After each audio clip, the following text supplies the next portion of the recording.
operate Instax Mini Liplay App.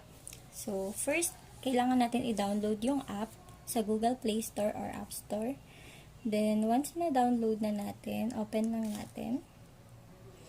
Didirect tayo sa app. First, need natin i-connect yung cellphone natin dito sa Instax natin. So, punta muna tayo sa menu ng Instax. Then, punta tayo sa Bluetooth settings. Yan. Pairing registration. Click natin ito. Then, punta tayo sa phone. Yan, pair. Mas maganda magkaroon ng app para marami kang choices ng frames. And then, pwede yung pictures mo sa phone mismo yung i-print dito sa Instax. So, yan. Nakakonect na tayo. Pagka magpiprint ka na ng mga pictures na galing dito sa phone, click natin tong direct print. Visit na natin to. Yan. Select image. Pwedeng ito. Pipili tayo ng pic. Yan. So, may option dito. Pwede mo pa siyang mapalinaw o lagyan ng filters. Yan. Filter, correction. Ikaw na bahala kung gusto mo. Pero kung perfect naman na yung photo, exit lang natin. Then, make sure na naka-open. Then, wag harangan tong ibabaw.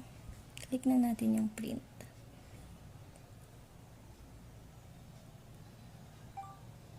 Yan.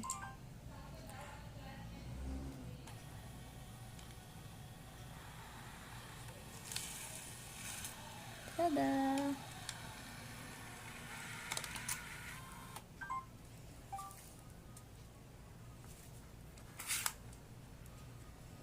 Yan. Antayin lang natin lumiwanag yung pictures.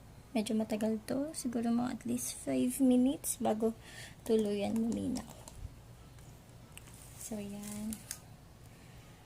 Pagka naman, pwede din i-remote to doon sa Instax natin. Pwedeng live or hindi. Yan, pag live.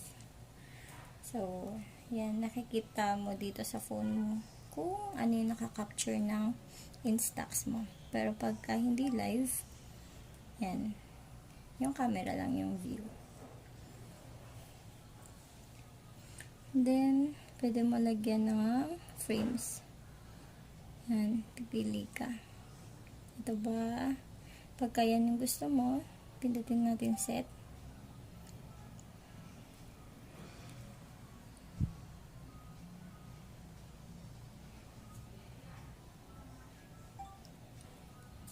Yan, nakalagay dito 1.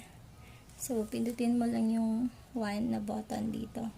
Yan, naka-reflect na kung ano yung nandito na frame na gusto mo. So, kunyari, pipili pa tayo ng iba. Yung thank you naman. Yan, set natin to.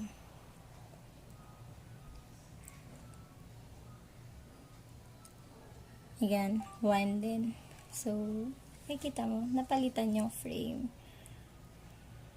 Okay. Yan, napiprint na. Ito yung itsura ng pictures. Stig. Liliwanag pa yan. Antay-antayin pa lang natin. Siguro mga 5 minutes.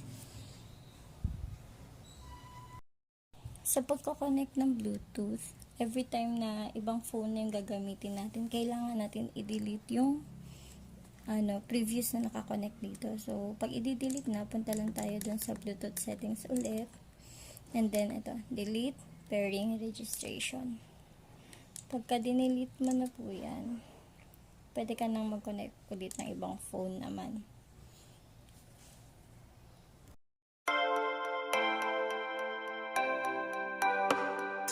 Paano nga ba mag-transfer from Instax Mini Liplay papunta sa phone or sa laptop? Ang kailangan lang ay SD card. Then, insert natin dito sa portion na to.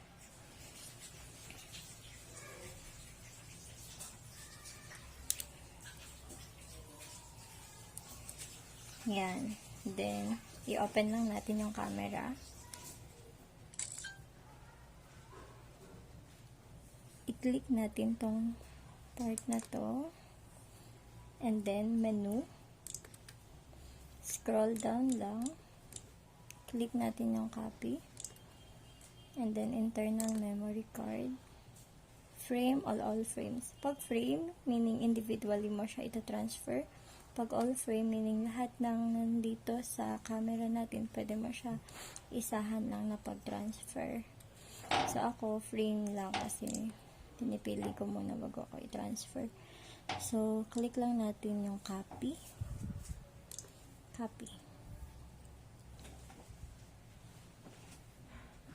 Antayin lang natin. It will take some time. Yan. Okay na siya. So, pag nakopy mo na yung naunang photo, automatically, magne-next na siya. Then, pwede mo din scroll down kung alin pa yung mga gusto mo. So, pag tapos ka na, pwede na natin i-exit. Pagka alisin mo na yung SD card, i-make sure na i-off muna natin yung camera. Tapos, saka natin to kunin. Then, lagay na natin sa phone natin. Yan.